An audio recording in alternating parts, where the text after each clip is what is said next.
The 2026 Audi A6 Prestige in Mythos Black Metallic over black, the 9th generation is here. It is all new with a more powerful engine, a better sound deadening, better ride because even the suspension has been tweaked. I'm Anthony from Supercar Throttle, and is it worth over $77,000? Because I still have to tick packages in order for it to look like the example we're showcasing today. It's going to start off with the lighting. They do the best in the business. So when we unlock the doors, it's going to give you a welcoming. Now you can configure this also, this animated feature.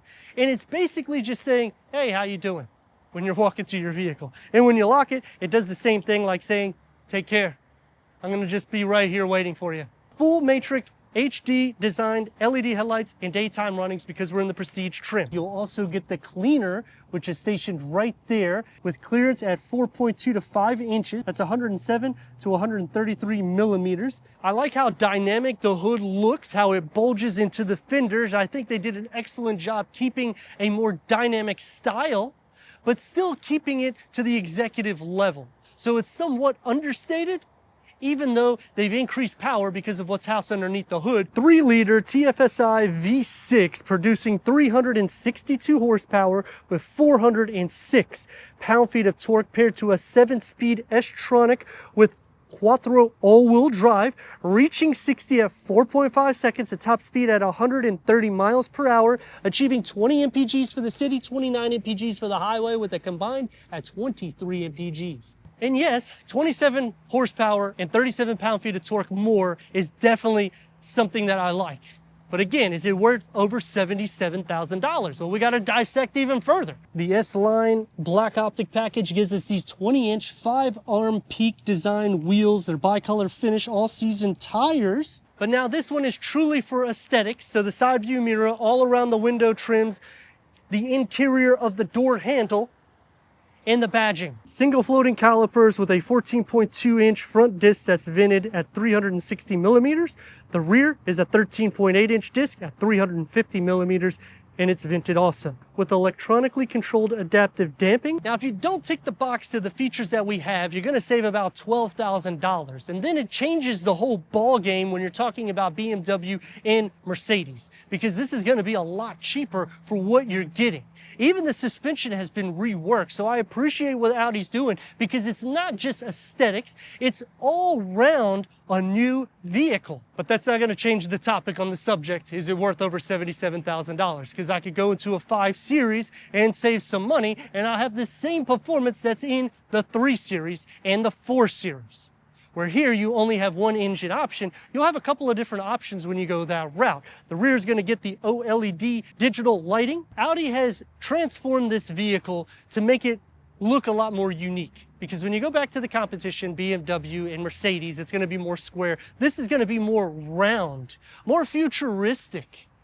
But some people are not a fan of all that technology. And a lot of that is what makes this vehicle what it is. The drive itself is a different category. For me, I do think that the drive and the appearance is worth the price. The technology, I feel like they kind of go over the top, but let me know your thoughts in the comments. If you're new to the channel, click the subscribe and the like. All these clicks help with the algorithm so we can bring more vehicles to the channel, and stick around so you can see what the interior looks like with all that tech and the drive part of the review. The Prestige adds the power trunk, going into 13.5 cubic feet of storage. You'll have a little storage cavity here with a 12-volt here, bag holders here, underneath the floor.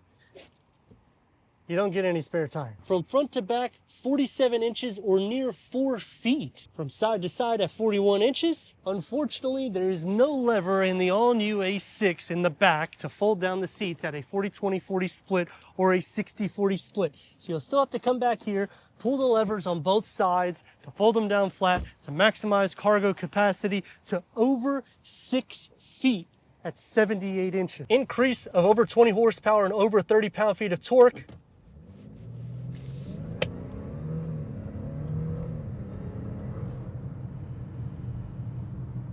And that generates into a more powerful A6, reaching 60 at 4.5 seconds, top speed at 130 miles per hour.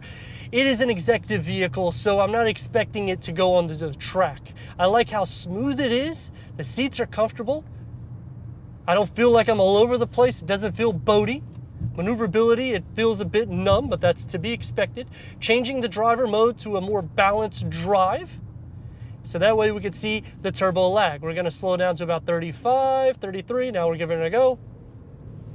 This is all the way, by the way. And it does have a substantial amount of lag. But now when you put it into dynamics, does it clean it up?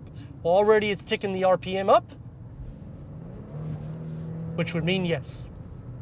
It cleans it up quite a bit. So the driving mode select does change, but it doesn't alter the steering feel. Nothing like that.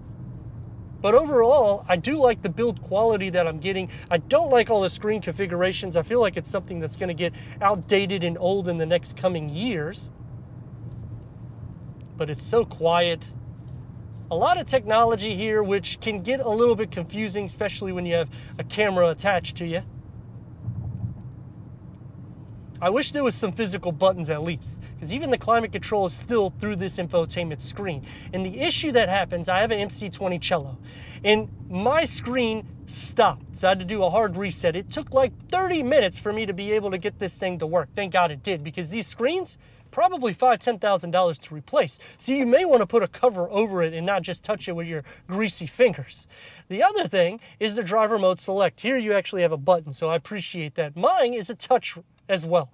That also went bad because of voltage issues. Come on, man. Stop putting everything with all these screens. I like the digital screen configuration like Tesla does, and you can actually see it here in the heads-up display. Turn radius is about 2 and a part lane. Let's rock and roll.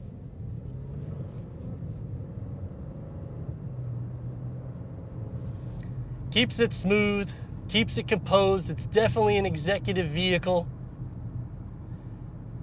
The horsepower and torque increase is definitely welcome. The price tag, is it worth it? We've been talking about it the whole time outside.